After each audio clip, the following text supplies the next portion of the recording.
warahmatullahi wabarakatuh. Halo teman semua, perkenalkan nama saya Sinta Dizafira, umur 11 tahun, siswa kelas 6 SD Negeri 1 Bojong Cilimus, Kabupaten Kuningan, Jawa Barat. Kali ini saya akan mengulas buku yang berjudul Dalam Boncel. Buku ini ditulis oleh Ibu Dr. Anda Sunarsi, MSI, dengan penyunting Bapak Doni Setiawan, MPD, sedangkan ilustratornya oleh Bapak Rizkia Sadidan. Buku ini diterbitkan oleh Badan Pembinaan dan Pengembangan Bahasa, Kementerian Pendidikan dan Kebudayaan Indonesia pada tahun 2016. Buku ini memiliki jumlah halaman sebanyak 56 halaman. Pertama kali tertarik pada buku ini adalah dari judulnya, yaitu Dalam Boncel. Berdasarkan informasi yang saya dapatkan, dalam merupakan istilah dalam bahasa Sunda yang artinya bupati. Jadi, dalam boncel berarti Bupati Boncel. Dan ternyata setelah selesai membaca buku ini, saya baru tahu kalau Dalam Boncel adalah nama tokoh utama dalam buku ini. Selain Dalam Boncel, ada juga tokoh lainnya, yaitu Bapak dan Ibu Dalam Boncel, Juragan Kuda, Sekretaris Desa, Aden Asep, tukang kopi, serta para penjaga.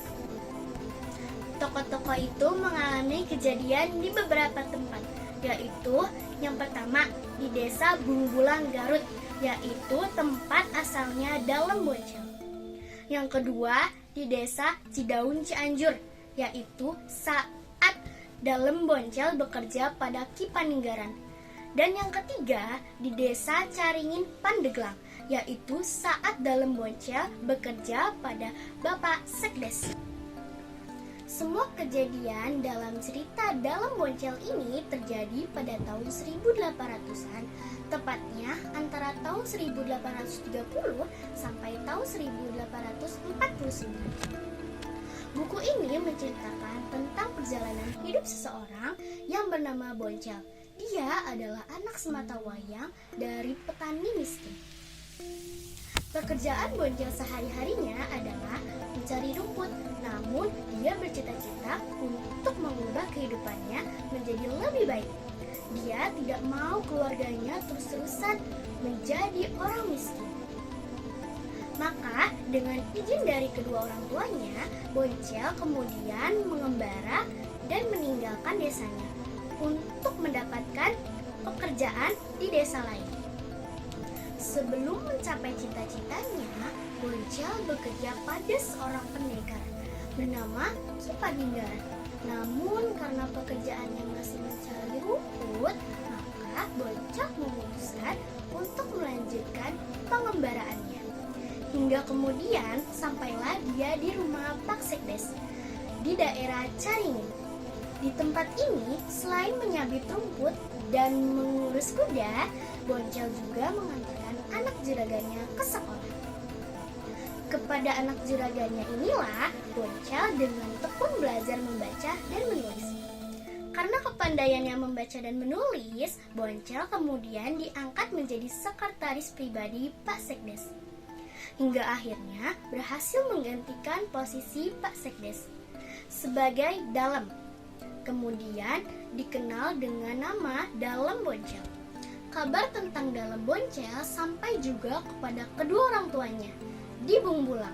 Mereka dengan semangat akhirnya berjalan kaki menuju Kadipaten Caringin untuk menemui Dalam Boncel.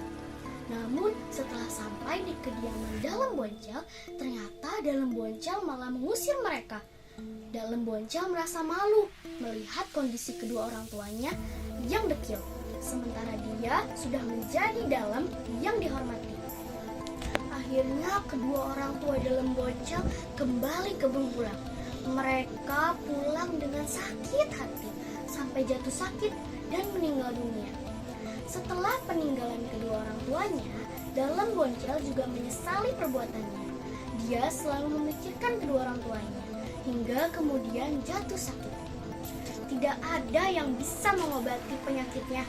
hingga dalam Boncel kemudian meninggal dunia ketika berada kembali di Bunggulang. Wah, ternyata sedih juga ya akhir ceritanya. Padahal kalau dilihat dari gambar sampul bukunya, ini adalah gambar seorang pejabat yang congkak, tidak ada ekspresi sedihnya. Dia duduk di atas kursi dengan memalingkan wajah yang sinis. Kemudian judulnya tertulis Dalam Boncel. Saya suka judul ini karena seperti menjelaskan gambar pejabat yang ada di atasnya, apalagi di bagian dalam buku ini. Kemudian diperjelas dengan gambar-gambar ilustrasi yang menarik. Gambar ilustrasi karya Kak Rizkia Sadida ini membantu dalam membayangkan gambaran para tokoh dan cerita dalam buku ini. Gambar pejabat tersebut yaitu tokoh dalam Boncel. Sebenarnya orang yang memiliki keinginan yang kuat untuk meraih cita-cita. Dengan keuletan dan kerajinannya, dia bahkan bisa menjadi seorang dalam atau bupati. Ini menarik loh teman-teman, karena ternyata untuk menjadi orang sukses itu bisa juga dari orang biasa seperti Boncel, asalkan punya semangat dan niat yang kuat untuk bersungguh-sungguh dalam mewujudkan cita-cita. Perjuangan Boncel untuk meraih cita-cita inilah yang bisa dijadikan teladan untuk kita. Pada bagian cerita inilah kita seperti merasakan semangatnya Boncel. Saya sendiri begitu menyukai bagian cerita ini. Namun cerita menjadi menyedihkan ketika Boncel mengusir kedua orang tuanya hingga mereka sakit dan meninggal. Meski akhirnya Boncel menyesali perbuatannya, namun perbuatan Boncel tetap tidak baik untuk ditiru karena sudah seharusnya kita menghormati kedua orang tua yang telah melahirkan kita. Dari isi ceritanya, buku ini sangat menarik untuk dibaca. Kita akan mendapatkan pesan-pesan kebaikan yang berharga. Dan menariknya, pesan-pesan itu disampaikan penulisnya dengan bahasa yang mudah dipahami. Teman-teman sepertinya boleh membaca buku ini supaya kita bisa mendapatkan gambaran tentang bagaimana menghargai perjuangan, meraih cita-cita, dan menghormati kedua orang tua. Kalau teman-teman ingin membaca buku ini, teman-teman bisa unduh di web www.pudi.kemdikbud.go.id. Selain buku dalam Boncel ini, teman-teman juga bisa mendapatkan buku-buku menarik lainnya loh. Sekian ulasan dari saya. Terima kasih. Wassalamualaikum warahmatullahi wabarakatuh.